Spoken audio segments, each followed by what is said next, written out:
A very insightful presentation you gave just now, Honourable. Thank you so much for speaking to us. Would you give us just a brief synopsis of the major points that you touched on today? First of all, I'm very grateful to the African Parliament to have invited us to make this presentation, because they are the voice of the people. And what African risk capacity is trying to do is to make sure that those people, who don't have really big means, to be also protected against the disaster risk. The African Risk Capacity is a specialized agency of the African Union that was established by the head of state in 2012 in order to help African governments manage, prepare, and finance responses when disaster risk occurs. As you may know, Africa is more and more affected by disaster risk, particularly droughts, floods, cyclones. What happened in Southern Africa recently with Mozambique, Malawi, and Zimbabwe is one example of that. So, to date, when a disaster strikes on the continent, we have to go ask for support, for help from our donors, as we call them usually. And with all their goodwill, with all their support, this response that comes is not adequate, and it doesn't come on time. And we on the continent ourselves, we don't have the appropriate responses to face this. And that's why the head of state took the decision to establish ARC. And the approach ARC has taken is to build a sustainable mechanism and system whereby Africans, through a network of solidarity, processes, systems, and cutting-edge technology, can produce plans, can have an early warning system and responses that are adequate and are sustainable by themselves. And that's how, to date, we have 33 member states that have signed the treaty, because it is established under a treaty, and the mechanism have started. Proof of concept is done.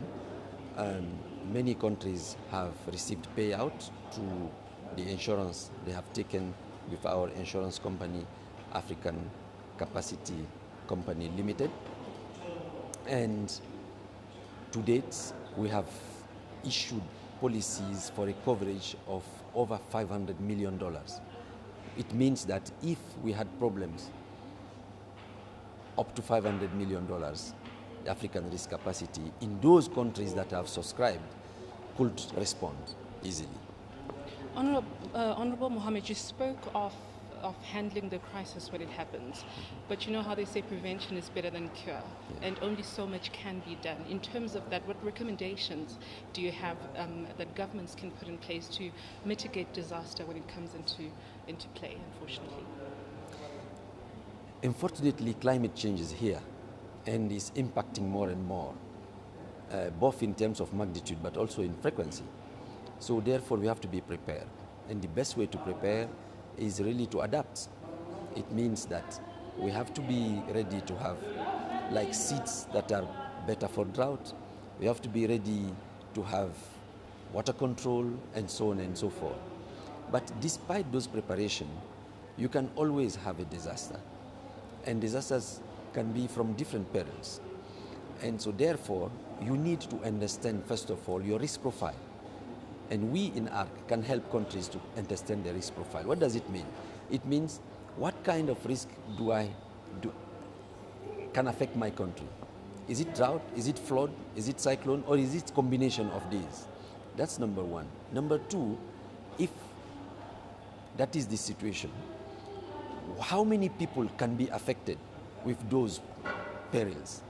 And once you know how many people can be affected over 2, 3, 4, 5 years, then you can plan. You can say, okay, if it is, let's say, 200,000 people, and my budget can help me only to cover 100,000 people, then I need to find a solution for the rest of the people that are not covered by my own budget. And one of the solutions you can find it in ARC and come through our company and get your insurance. And if something occurred, in addition to your own resources, you have enough resources to respond. So what we are encouraging African countries is really to come and work together with us. And the advantage is that is manifold. Number one, because you are co-insuring with other African countries, you need less resources to insure. If you are alone, you can pay like X amount. But if you are many, you pay only a fraction of that X amount. That's number one. Number two, because you are organized, because you are prepared, early intervention is much cheaper. You see, someone who has not yet eaten his seeds, who has not yet sold his tools, you come to help him, is just to help him maybe to have some food until the next season. But if you wait, 3 months later, he will eat his seeds. 6 months later, he will sell his implement. If you want to help him, you have to give him not only food, but you have to help him buy instruments to work, tools. You have to help him to have seeds also. So it's much more expensive. So early intervention, through the studies, it is shown that early intervention can save you $4 down the road, and sometimes $100 down the road. So the mechanism we are proposing is not only that you are paying less, but you are saving livelihoods with less resources with bigger impact. And this can be done through solidarity, through market. And on the long run, we'll have a system that is going to work by itself and reduce the burden on the government instead of going always asking for handouts.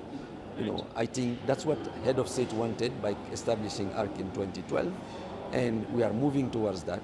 And this today was an opportunity for the parliamentarians who were very, very receptive. I'm so happy that they embraced the idea, and they decided that you should come back in October to make a presentation to the plenary, and they want to take themselves a message to the Head of State for bigger support. So in terms of, you spoke of the response that you've been getting from member states, members of parliaments, when a disaster strikes, it hasn't been sufficient, but you're happy with the response that you got from members of parliament today. But what more can be done going forward as you look forward to your presentation in the plenary in October? What more can be done? Sincerely, what we are looking for is more membership, better participation, because the system has made the proof of concept. The proof of concept is done already. It works, and now what we need is the numbers, because the bigger the number, the cheaper it is for each of the countries, and the bigger the number, the more learning from each other is there, more fine-tuning, and we can really get where we want to be. That's mean bring an African solution to an African problem. Absolutely. Thank you so much for your time. We certainly appreciate it, Honourable, and all the best. Thank you very much. That was Honourable Mohamed Beavogui speaking to us about response of crisis in Africa and how members of states and as well as members of parliaments can respond and go back to their members of to their member countries and make sure that they coordinate, as prevention is better than cure.